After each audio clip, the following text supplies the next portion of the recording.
Bueno, hoy vamos a desarrollar el tema semiología de cabeza y cuello. Para los que no me conocen, mi nombre es Hugo Petrón y soy profesor adjunto de la Cátedra de Medicina Interna D. En el aspecto de lo que es semiología de la cabeza, vamos a comenzar por cabeza, las maniobras más importantes semiológicas son la inspección y la palpación. Y a veces nos podemos valer de elementos adicionales como ser el oftalmoscopio. Es un instrumento que nos permite ver fundamentalmente el fondo de ojo. El otoscopio, que es un instrumento que nos permite evaluar el conducto auditivo externo y la membrana del tímpano fundamentalmente. Y el bajalenguas, que lo utilizamos en reiteradas veces para evaluar, por ejemplo, el istmo de fauces, amígdalas, etc. El oftalmoscopio, el otoscopio, ¿ven? Son elementos que nos permiten hacer un examen mucho más profundo de esas estructuras, y el baja lengua, que es un elemento muy popularmente usado. En general, cuando evaluamos la cabeza, utilizamos un orden descendente. Evaluamos el cráneo, el cuero cabelludo, las orejas y la cara. Vamos a ir viendo cada uno de estos aspectos.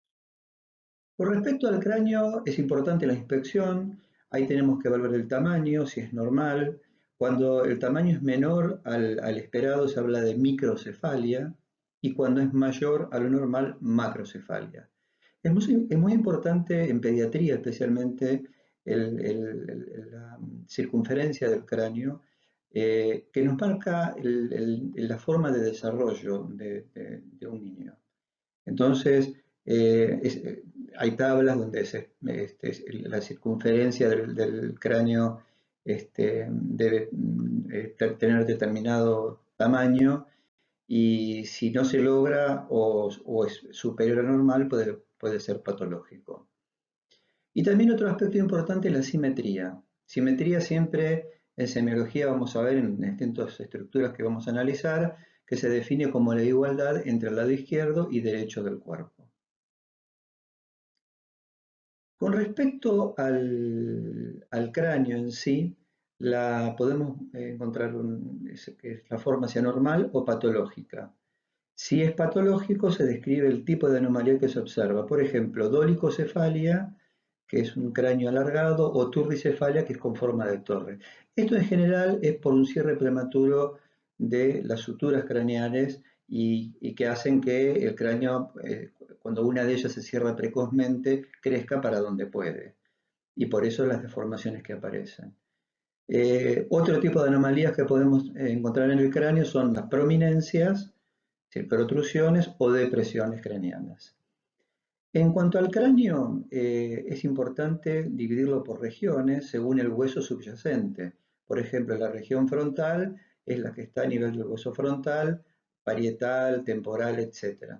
Cuando aparece alguna lesión en esas regiones, es importante describirla específicamente qué región es, en qué región está la anomalía. Por ejemplo, una protrusión a nivel frontal, o una depresión a nivel parietal. Bueno, podemos ver ejemplos de microcefalia, de macrocefalia, como por ejemplo cuando hay hidrocefalia, cuando aumenta la producción de líquido cefalorraquídeo, en general con disminución del drenaje. Turricefalia, cabeza en forma de torre. Esto es por una alteración en el cierre de las suturas. O, en este caso, como la TAVES, una protrusión del hueso frontal. Siguiendo con las estructuras, el cuero cabelludo es otra estructura a evaluar. En el cuero cabelludo, el método exploratorio más importante es la palpación. Bueno, obviamente la inspección y la palpación. Para examinar el cuero cabelludo se debe separar el cabello que lo cubre para descubrir, por ejemplo, descubrir el cabello que lo cubre y encontrar, por ejemplo, cicatrices, lesiones, abrasiones, escaras, nódulos, quistes, etc. Ahí hay que fundamentalmente localizar dónde está el tamaño y describir bien las lesiones que encontramos. Por ejemplo, en el cuero cabelludo podemos encontrar una úlcera cuyo origen es un tumor maligno de piel a ese nivel. En general, los procesos malignos, el crecimiento es más bien lento, mientras que los benignos, el crecimiento es más rápido. En cuanto al cabello, tenemos que evaluar varios aspectos. Primero, la consistencia. Por ejemplo, si es fino, grueso o tiene una consistencia normal.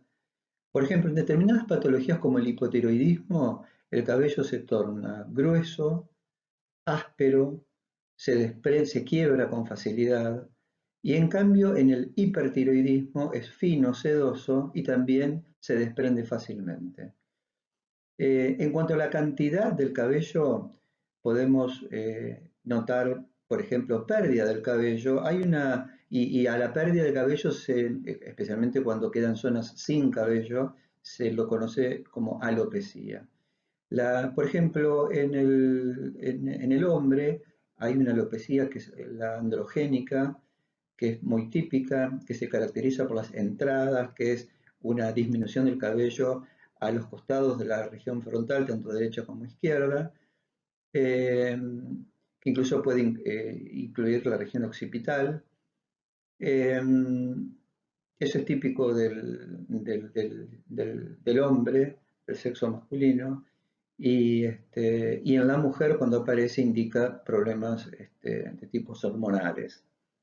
Eh, También la pérdida del cabello puede ser como por parches, que es la alopecia areata, en donde hay un espacio alopécico que es como una moneda que puede ser única o múltiple en varios lugares en distintas regiones craneales. Bueno, de alopecia areata hay desde causas psicológicas, donde el paciente se arranca pelo por regiones, micosis, etc. Después hay patologías que provocan, algunas congénitas y otras adquiridas por distintos problemas universales, es decir, se pierde todo el cabello. Eso es muy frecuente ver, por ejemplo, cuando un paciente está sometido a quimioterapia. Eh, y bueno, y una diferencia, cuando hay universales se pierde todo el cabello del cuerpo y difusa cuando es toda en la región de la cabeza. Em, Siempre, y además, perdón, cuando se refiere a universal es no solamente el cabello, sino además las cejas, por ejemplo, pestañas. En cambio, en la difusa hay una escasez generalizada. Y otro aspecto importante es la implantación. El nivel de implantación puede ser alto o bajo. En algunas condiciones genéticas, incluso la implantación baja, muy baja, casi a nivel de llegando al tórax del cabello, puede ser indicativo de algunas patologías determinadas. Entonces acá hay tres ejemplos de alopecia masculina. Como ustedes ven, en las regiones bitemporales y frontales laterales es donde comienza en general, después se va extendiendo hasta llegar a la región occipital. La areata, que es como parches, sin cabello, y la universal, donde se pierde el cabello, las cejas, las pestañas. Bueno, otra estructura de la cabeza a analizar son las orejas. Ahí hay que ver el tamaño, puede ser normal. Agenesia cuando no hay desarrollo del pabellón auricular o hipoplasia cuando hay un desarrollo menor al normal. El nivel de inserción es importante. Normalmente la inserción de la oreja se relaciona, para evaluarlo si es baja o no, se relaciona el conducto auditivo con el ángulo externo del ojo. Normalmente el conducto auditivo está en línea recta con el ángulo externo del ojo. Si el conducto auditivo está por debajo del ángulo externo del ojo, hay una implantación baja y eso puede ser visto, por ejemplo, en el síndrome de Down. Eh, Como se ve, por ejemplo, en este caso. ¿Ven? El conducto auditivo está por debajo del ángulo externo del ojo. En otras situaciones se pueden, digamos, depositar en el pabellón auricular cristales de borato monosódico formando tofos que se ven en la gota, como se ve aquí en esta foto. También en el pabellón auricular puede haber lesiones. Cianosis es una zona donde por, por estar muy cerca a los vasos de la superficie, cuando hay cianosis se ve uno de los primeros lugares afectados son los labios, las orejas. Puede haber hemorragias que provienen del conducto auditivo, cicatrices. Cada alteración que nosotros encontramos debemos detallarla con mucho, en forma cuidadosa, fundamentalmente en cuanto a dónde está localizada el tamaño y el aspecto. Y en cuanto a la sensibilidad del pabellón auricular, hay que ver si es normal, hiper o hiposensible. La palpación del trago es importante porque si nosotros palpamos el trago y molesta, puede ser indicativo de una otitis externa. También en la observación podemos ver que por el conducto auditivo puede fluir pus, puede fluir sangre, según las patologías que la provoquen. Así que eso es muy importante también evaluarlo y consignarlo. En cuanto al tímpano, se evalúan con el otoscopio, se evalúa si está íntegro o está roto, si es continuo o discontinuo, si está bombado desde adentro, eso puede indicar una otitis media. El color del tímpano también es importante consignarlo. En cuanto al conducto auditivo externo, se explora también con el otoscopio, tirando la oreja hacia atrás, arriba y afuera.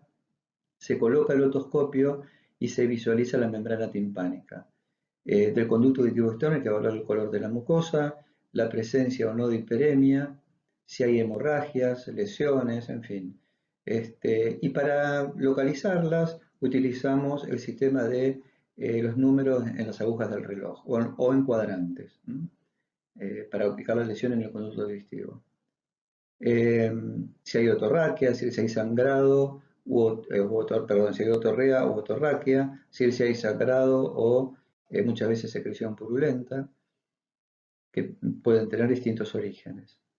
Y en cuanto a las mastoides, que están por detrás del pabellón auricular, uno las debe palpar. A veces uno puede encontrar que la palpación es muy sensible, eso puede estar hablando de una mastoiditis, en general indica un proceso infeccioso. Así que, bueno, en fin, todas estas estructuras de la cabeza deben ser evaluadas y consignadas en la historia clínica si encontramos alteraciones. En cuanto a la cara, vamos a evaluar el aspecto general y la facie, los ojos en cuanto a la motilidad ocular, pupilas, iris, conjuntivas, los párpados, pestañas y cejas, nariz y senos paranasales, y la boca, donde evaluamos encías, paladar, faringe, lengua y amígdalas. Y por último, las parótidas, que también pueden estar alteradas y también debe ser consignado en la historia clínica si están aumentadas de tamaño, sensibles, etc. Un aspecto al ver la cara de un paciente es ver si es simétrica o no, puede ser asimétrica, por ejemplo, en una parálisis facial, si los movimientos son normales, que hay facies típicas que nos indican determinadas patologías, y la piel que recubre la cara y el celular subcutáneo, porque por ejemplo puede haber edema bipalpebral, por ejemplo, en algunas patologías renales. Las parótidas hay que inspeccionar y palpar, buscando hipertrofia, como se ve en algunas patologías como el consumo excesivo de alcohol, o dolor a la palpación, como las parotiditis, por ejemplo, virales. Y cejas y pestañas, observar si son completas, si están pobladas o no. A veces hay ciertas patologías que hacen que, por ejemplo, en cuanto a la distribución del pelo de las cejas, la cola de las cejas se caiga, como en el hipotiroidismo, por ejemplo, y puede haber otras lesiones como quistes sebáceos, etc. Bueno, con respecto a facie, hay un aspecto, digamos, analizar.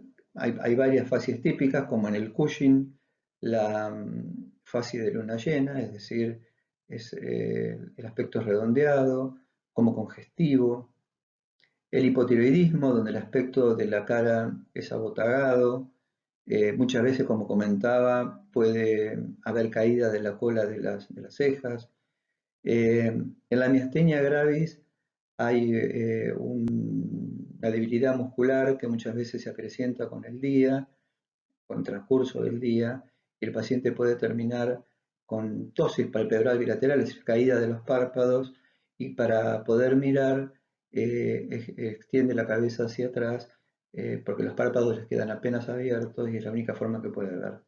El hipertiroidismo, que se caracteriza por una fase con exoftalmía. Exoftalmía es digamos,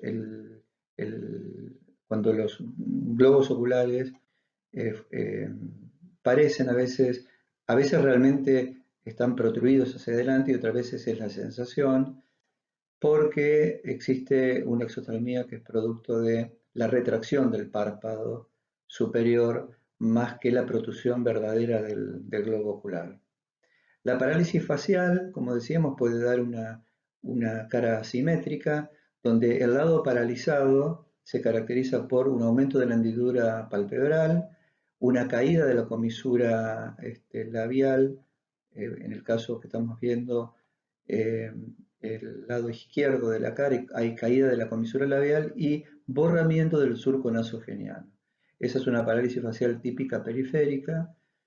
Y después, en el caso de la acromegalia, se caracteriza por ser que es por un exceso de STH, de hormona del crecimiento, cuando el paciente ya ha alcanzado la edad adulta, y se caracteriza por ser una cara con una protrusión mentoniana, un mentón muy importante, arcos superciliares muy marcados, puede haber macroglosia, una nariz también aumentada de tamaño. Es una fase bastante típica. En cuanto a los ojos, nos vamos a centrar en las pupilas, ver el tamaño de la pupila, si es normal, si hay midriasis, que es aumento del diámetro pupilar, o miosis, que es una disminución del diámetro pupilar, la forma de la pupila, que puede ser isocórica, que cuando son normales los tamaños de las dos, tenemos una pupila derecha y una izquierda, o anisocórica cuando el tamaño es diferente. La discoria es un trastorno en la forma de la pupila y en la ubicación también de la pupila. Muchas veces se puede ver por secuelas, por ejemplo, de intervenciones quirúrgicas a ese nivel. En general, el diámetro normal de la pupila es entre 3 y 4 milímetros. Ahí dice 2, pero en general es entre 3 y 4 milímetros. A veces puede ser un poquito más, y tiene relación directa, cuando la pupila es normal, con el ambiente donde la persona esté.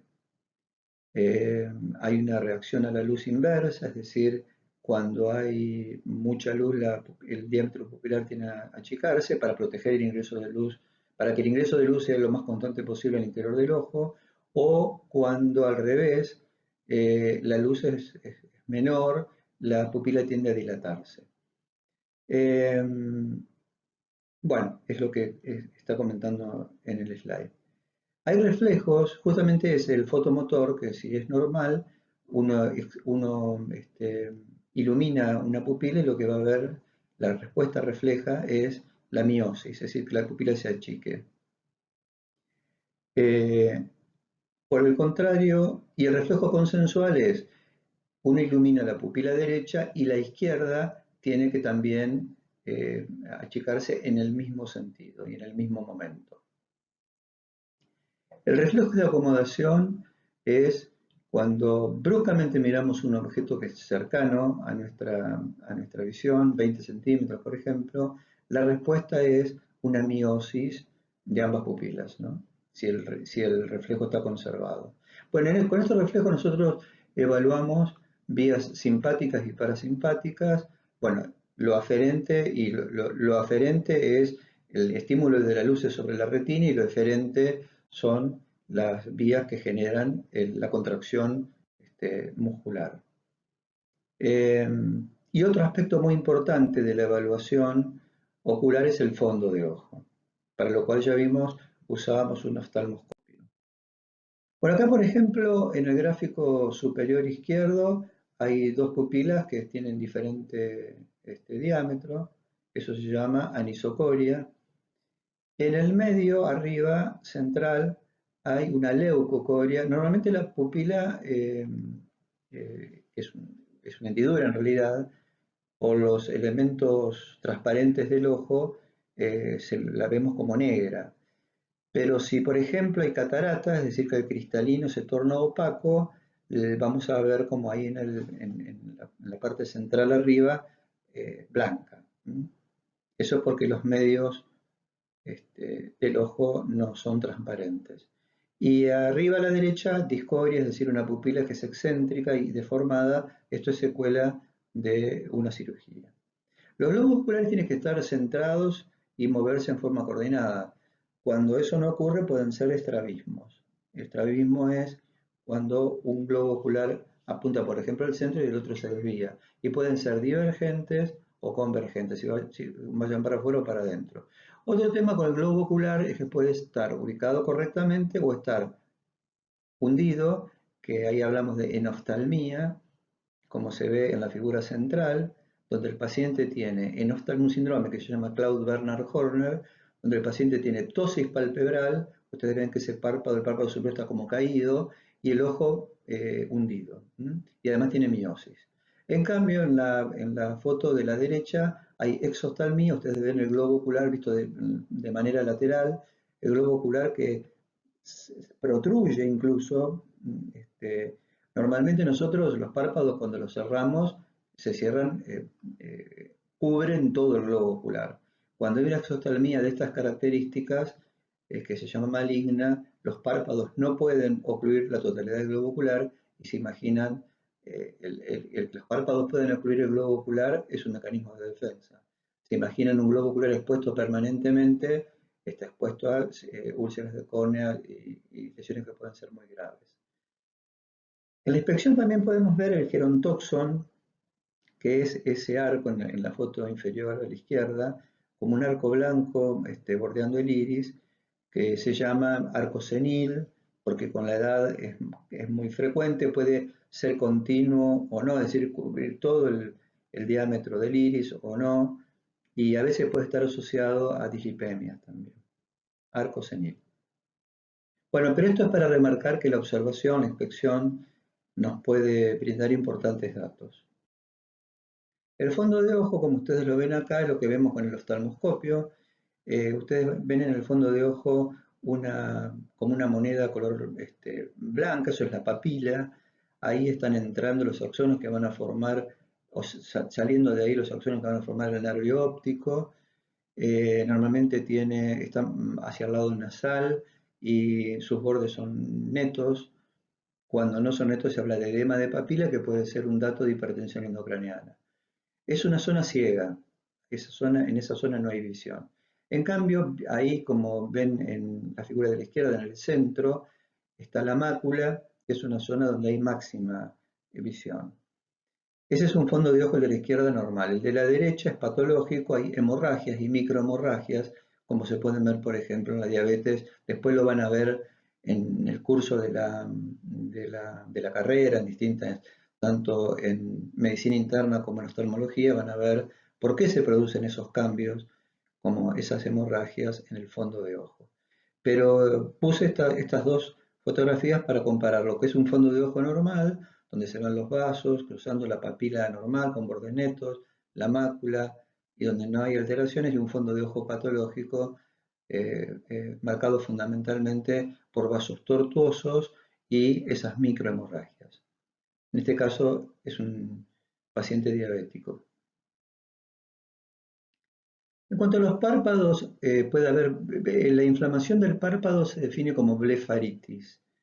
En la foto superior izquierda, a la derecha, digamos, como es normalmente, y a la izquierda cuando hay inflamación.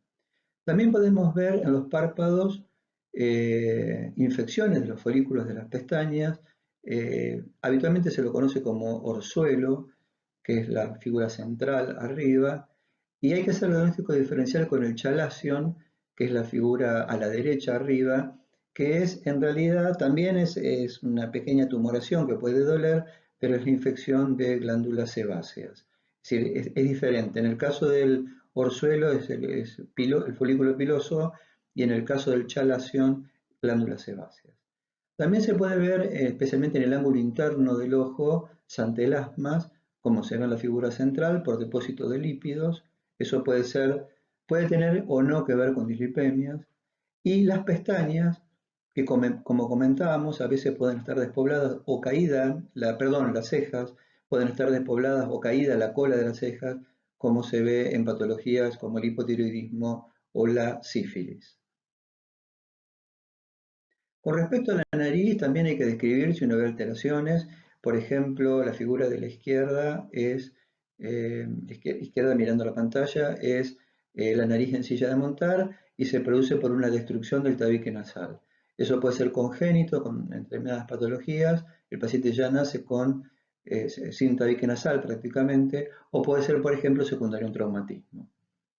Otra, es por dar dos ejemplos, nada más que la inspección nos brinda la rinofima, que es una nariz bullosa, una nariz que se caracteriza, ese aspecto se lo da la hipertrofia de las glándulas sebáceas, puede ser muy importante, incluso generar problemas estéticos muy importantes y a veces el paciente consultar por esto y requerir tratamiento. Es la hipertrofia de las glándulas sebáceas.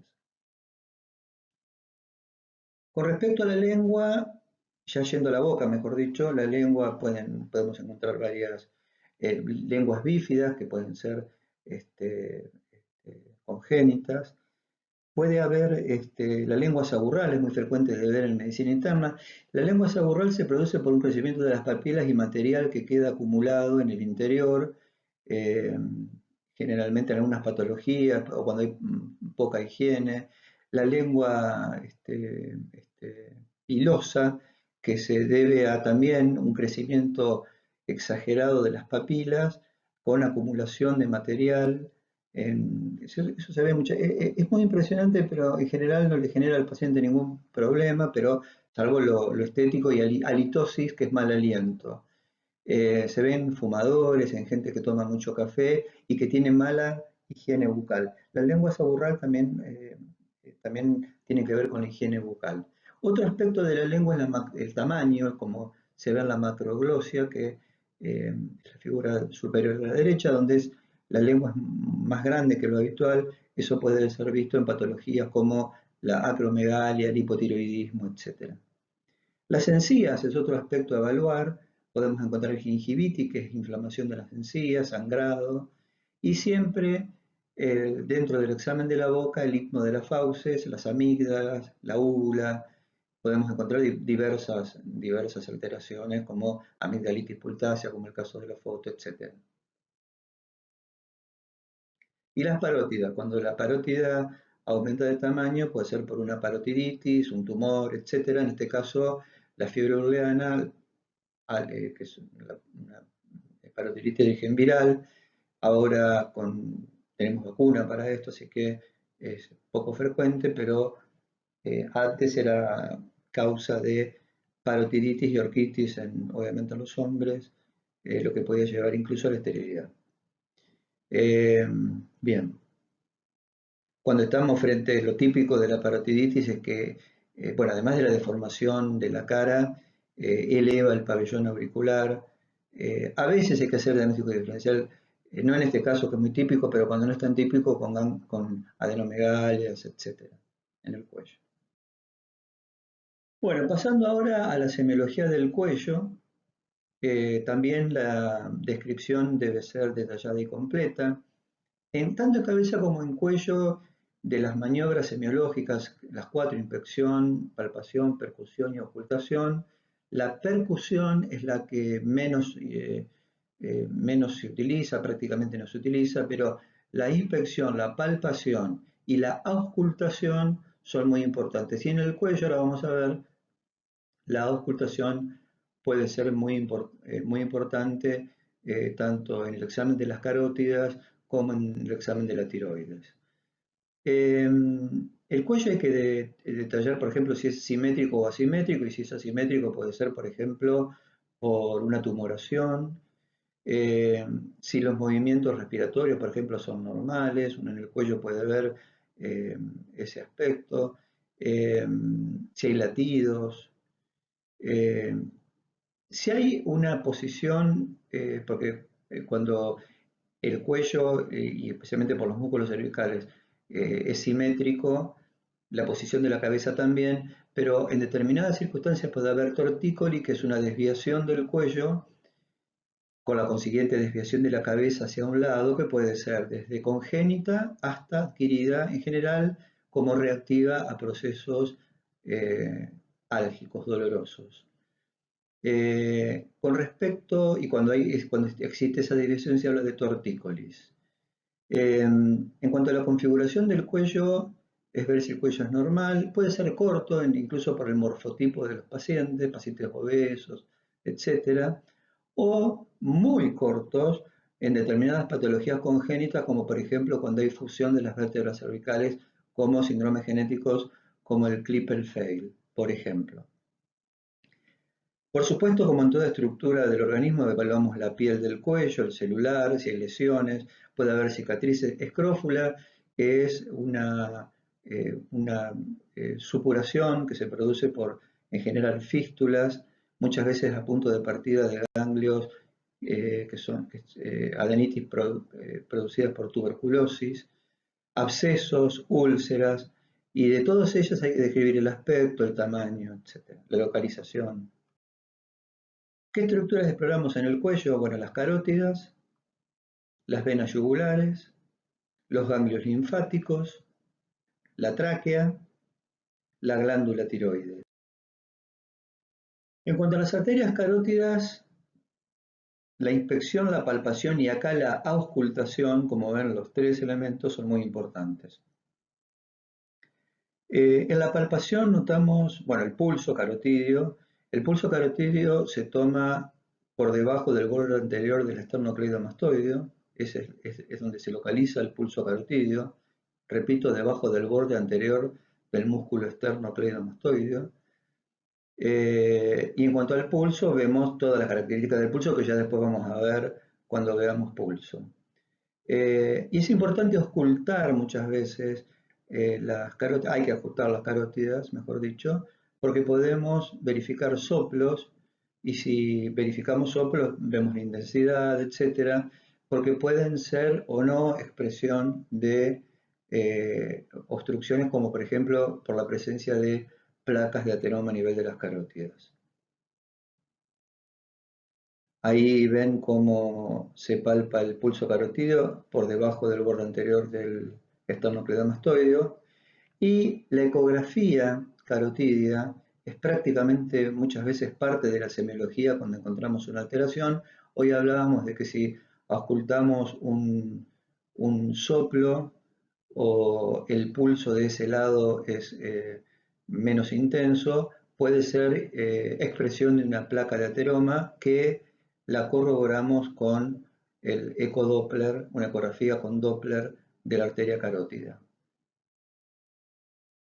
Las venas yugulares también podemos evaluar fundamentalmente la yugular externa.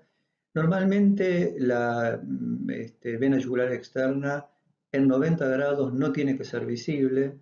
Si nosotros a un paciente lo sentamos y vemos que a 90 grados las venas yugulares siguen ingurgitadas, eso indica una alteración en el retorno venoso a la aurícula derecha por múltiples, por insuficiencia cardíaca, por lo que fuere, por múltiples causas.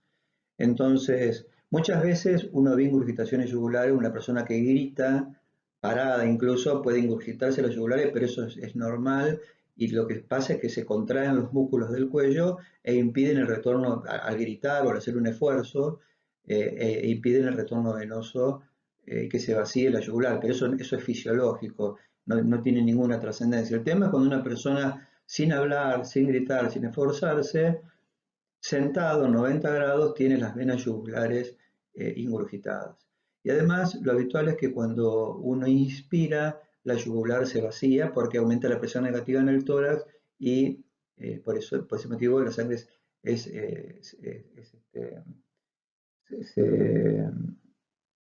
por presión negativa es atraída hacia el interior del tórax y por eso las yugulares se vacían. Si eso no ocurre o al revés, al inspirar es paradojal, las yugulares se ingurgitan más todavía y a 90 grados, eso indica un franco trastorno en el vaciado venoso de las yugulares. Por ejemplo, ahí ven en la foto una yugular ingurgitada en un paciente que está sentado a 90 grados. Eso es patológico. La tráquea, tenemos que indicar la posición, si está desplazada hacia un lado o hacia el otro. Las atelectasias a veces cuando son muy... Atelectasia es la pérdida de volumen de un pulmón, puede traccionar la tráquea hacia un lado y verse, o cuando es cicatrizal, hay algún problema cicatrizal, una atelectasia de ese tipo, podemos ver desviación de la tráquea, o si un tumor o algo en el cuello la desplaza hacia el otro lado. En el caso de la atelectasia, la tráquea va hacia el lado afectado, cuando es por un tumor va hacia el lado opuesto. Por ejemplo, un tumor de esófago o un bocio, que es un aumento de la glándula tiroides, pueden desplazar la tráquea. Otra cosa que podemos ver es el tiraje relacionado con la parte respiratoria supraclavicular, que es al inspirar hay más prominencia de ambos espacios supraclaviculares. Y eso se debe a que cuando un paciente está en insuficiencia respiratoria, se ponen en juego músculos accesorios como los intercostales para, como mecanismo compensador ante el trastorno ventilatorio. Entonces ahí aparece el tiraje supraclavicular, también puede ser intercostal, después lo vamos a ver en tórax, que indica insuficiencia respiratoria. La tráquea se palpa con dos dedos, a ambos lados, y es importante ver si está libre hacia un lado o hacia el otro, y no está fija. Que esté fija puede hablar de, por ejemplo, un proceso tumoral. En cuanto a los ganglios linfáticos, en el cuello normalmente no se tienen que ver ganglios linfáticos, a no ser que una persona sea muy delgada, tenga un cuello muy delgado, y a veces puede haber habido ganglios que sean secuelas de algún otro proceso, pero en general, en la enorme mayoría de las personas no se tienen que ver en la inspección ganglios linfáticos, ni tumoraciones que se correspondan con ganglios linfáticos. Normalmente se habla de adenomegalia cuando el ganglio linfático mide más de 10 milímetros, de 1 centímetro de diámetro. Cuando los ganglios se palpan o se ven, con más razón, se debe detallar. Es anormal y se debe detallar el número. Si son más de 4, ya hablamos de adenomegalias múltiples. El tamaño en milímetros o centímetros. Si están aislados o confluyen, formando como pelotones ganglionares, eso puede ser importante. Si son móviles o están adheridos a planos profundos, como por ejemplo los ganglios relacionados con tumores o metástasis que generalmente están adheridos a planos profundos. La consistencia, si son blandos, duros, pétreos como las metástasis, o de consistencia renitente cuando están absedados por un proceso infeccioso. La localización en los diferentes triángulos del cuello donde están ubicados. Si son sensibles, si se duelen a la palpación, eso nos habla de adenitis inflamatoria y en general está relacionado con procesos inflamatorios o infecciosos. Y el aspecto de la piel que los recubre. En las adenitis por infecciones, la piel también se pone roja, caliente, por eso hablamos de piel eritematosa. Y hay que ser sistemático en la evaluación de los ganglios en el cuello para no olvidarse ningún sector. Entonces vamos a repasar los preauriculares, retroauriculares, occipitales, submentonianos, submaxilares, cervicales anteriores y posteriores, cervicales profundos y supraclaviculares.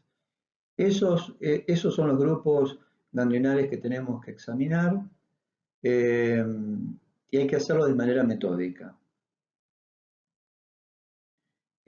Especialmente cuando uno cuando examina al paciente los examina, pero especialmente cuando el paciente tiene una patología ganglionar, más si es generalizada, a veces hay que ir a buscar todos estos grupos ganglionales para ver si no están afectados. Y la glándula tiroides, que ocupa la región anterior del cuello, está situada por delante de la tráquea, del cartílago cricoides y la parte inferior del cartílago tiroides. Tiene dos lóbulos y un istmo, lóbulos derecho e izquierdo, que miden alrededor de 5 centímetros de largo por 3 de espesor. Siempre hay que, digamos, especificar si la tiroides se ve, si se palpa, y cuando está aumentada de tamaño se habla de bocio, que puede ser difuso, como en la enfermedad de Graves, en el hipertiroidismo, la tirotoxicosis, o nodulares, y hablando de nodulares pueden ser un solo nódulo o multinodular. En general, la glándula tiroides inicialmente uno la examina enfrentado al paciente para verla, pero después al momento de palparla se hace desde atrás, con dos dedos y se van examinando los dos lóbulos y el istmo en el caso de que se palpen. Bueno, esto es lo que estamos justamente comentando. También, además, hay que ver cómo se mueve la tiroides con el fenómeno de la deglución. Eso también, a ver si normalmente tiene que ascender y descender durante o si no, está estática. Este, está fija, mejor dicho, por algún proceso. Cuando hay crecimiento anormal de la tiroides se llama bocio, que puede ser difuso, como la enfermedad de Graves, o nodular, uni o multinodular. De la tiroides hay que evaluar la consistencia, puede ser blanda, firme, dura, pétrea o también renitente. El movimiento, si está fija, si es móvil, si se desplaza con la deglución, como comentábamos. Si la superficie es lisa, normalmente es lisa o rugosa porque puede tener múltiples nodularidades.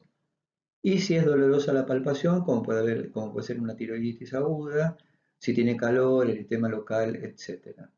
Y también acá la auscultación puede ser muy útil porque, por ejemplo, en el caso del hipertiroidismo, pueden auscultarse soplos a nivel de la tiroides.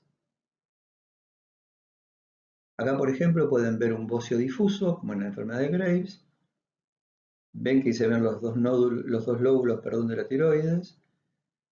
O multinodular, esto se puede ver, por ejemplo, en regiones que cada vez hay menos, pero regiones endémicas donde falta yodo, y esos distintos, por eso ya se habla de bocio endémico.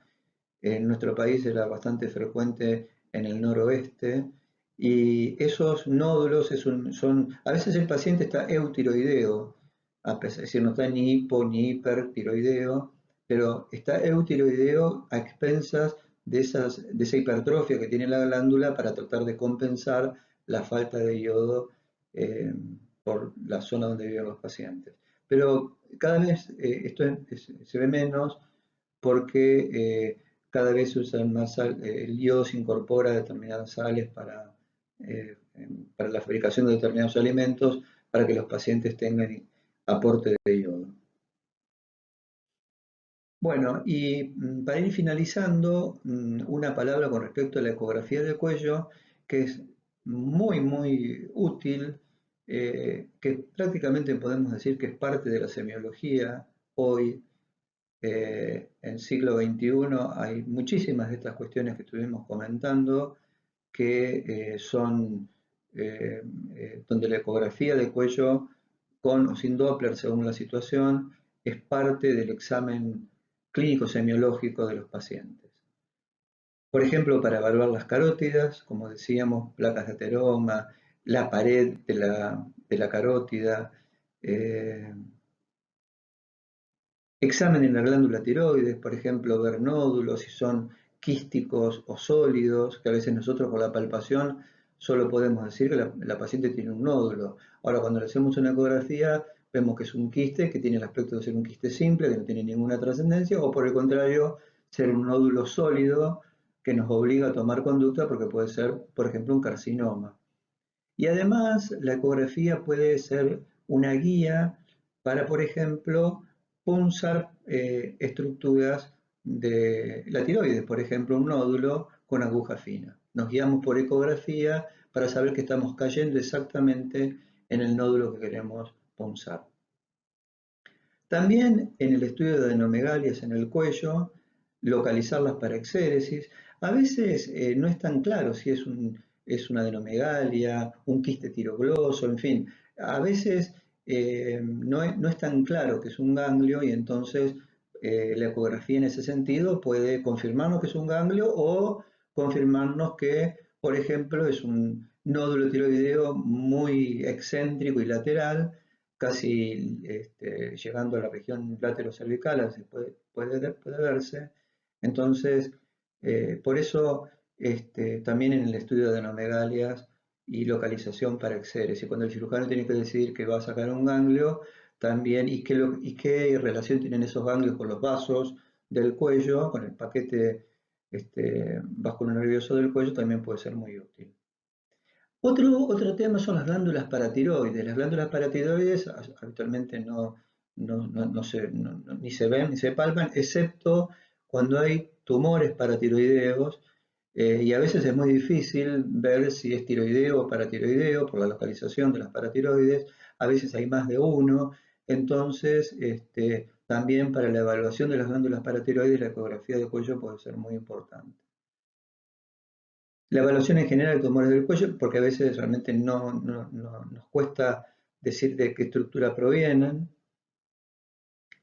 También puede ser una herramienta, hablando, mucho de las vías centrales que una vez coloca en un paciente que está crítico y donde necesitamos tener un acceso central vascular, venoso.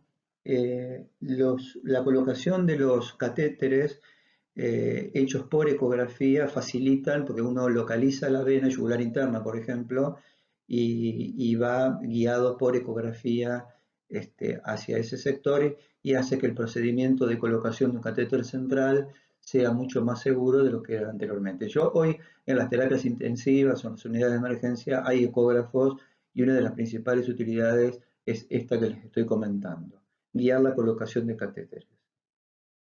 Bueno, esa fue la última diapositiva de la clase.